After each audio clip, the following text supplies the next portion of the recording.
Hi everybody. I have another book to share for Hispanic Heritage Month, and this one is called Dancing Hands, How Teresa Carreno Played the Piano for President Lincoln. And it's the story of a real life person. Her name was Teresa Carreno, and she lived from 1853 to 1917, so a long time ago. And she was born in Venezuela to a very musical family, and this is a little bit about her story. And one more note, if you had watched any of the other videos of the other books that I put up for Hispanic Heritage Month, the other two from Tito Puente and Celia Cruz, those books had the same illustrator, the person who draws the pictures in the book, as this one.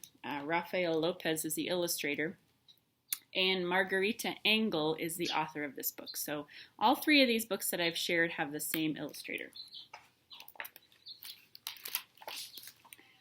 When Teresa was a little girl in Venezuela, Mama sang lullabies while Papa showed Teresita how to let her happy hands dance across all the beautiful dark and light keys of a piano.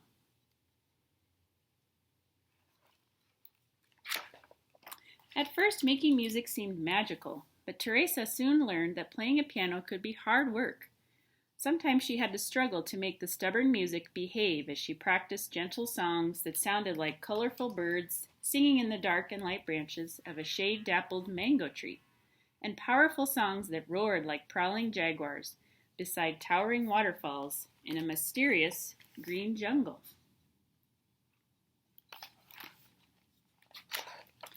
If Teresa felt sad, music cheered her, and when she was happy, the piano helped her share bursts of joy. By the time she was 6, she could write her own songs, and at 7, she performed in the peaceful chapel of a magnificent cathedral, playing hymns that shimmered like hummingbirds.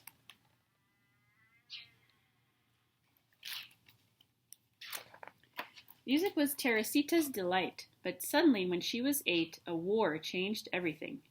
Guns blazed, swords flashed, and poor Papa had to rush the whole family down to the seashore and onto a ship, into a storm where wind howled, waves rolled, barrels tumbled, ropes snapped, and clouds bucked and kicked across the wild sky like angry mules.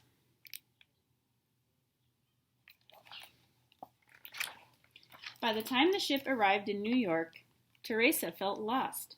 She was homesick.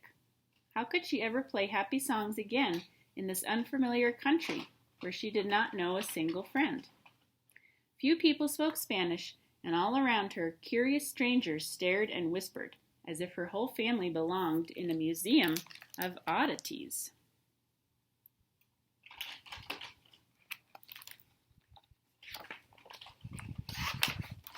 Worst of all, there was fighting here too, the horrible Civil War, North battling South as soldiers marched and newspaper boys hollered about victories, defeats, funerals, and fears.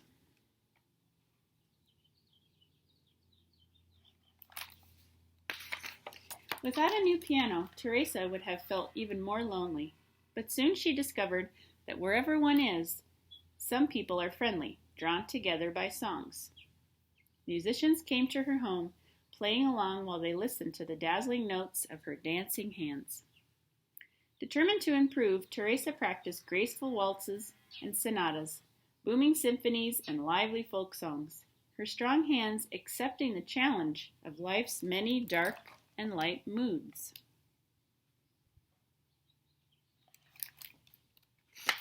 People began to call her the piano girl.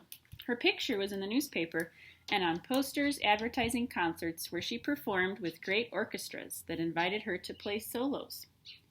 Teresa triumphed in enormous theaters where children clapped and cheered while their parents stood up and tossed roses.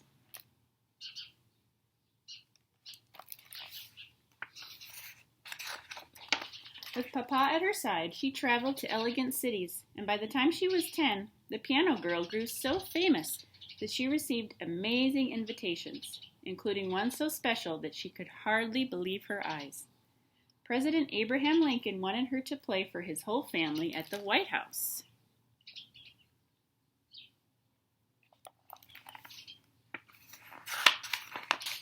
But the country was still at war, so Teresa arrived in Washington, D.C.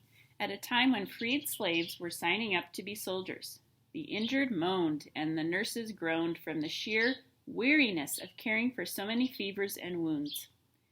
Not long ago, the president's young son had fallen sick and had died. Men argued about battles lost, battles won, speeches made, victories delayed. Teresa began to worry. How could music soothe so much trouble?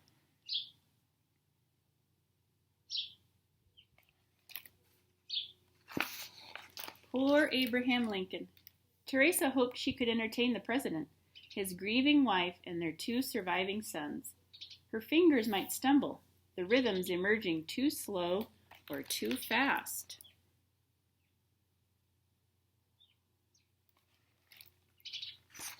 But Teresa was brave, and she believed in trying her best. So she entered the White House silently, clutching Papa's hand fiercely as they stepped into a room so red that it looked like a storm or a sunrise.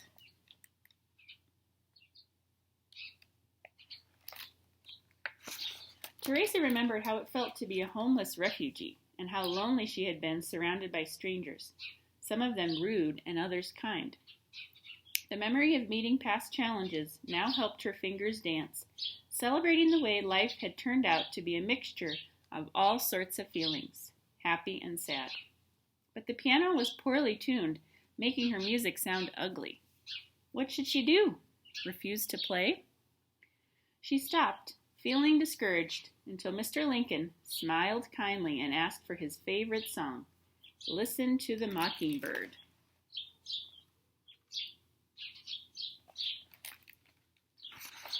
Teresa knew she could play this lively piece even on an imperfect piano, so her fingers leaped across all the glorious dark and light keys, improvising the way mockingbirds do, the melody changing as she went along.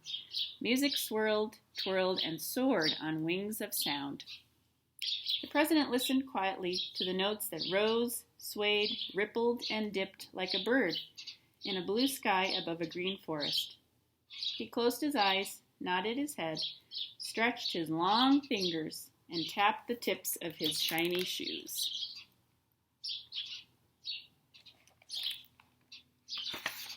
When the joyful song ended, Abe Lincoln stood up and clapped, smiling at the piano girl, who smiled too, because she knew that her music had brought comfort to a grieving family, at least for one brief, wonderful evening of dancing hands.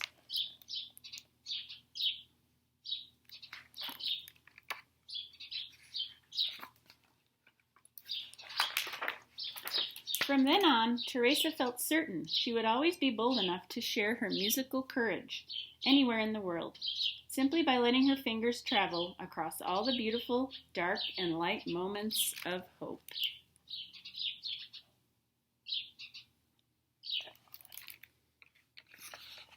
And that's the end. I hope you enjoyed that story, everybody. I hope you're doing well at home. Hang in there, and hope to see you back at school, lots of you, very soon. Bye-bye.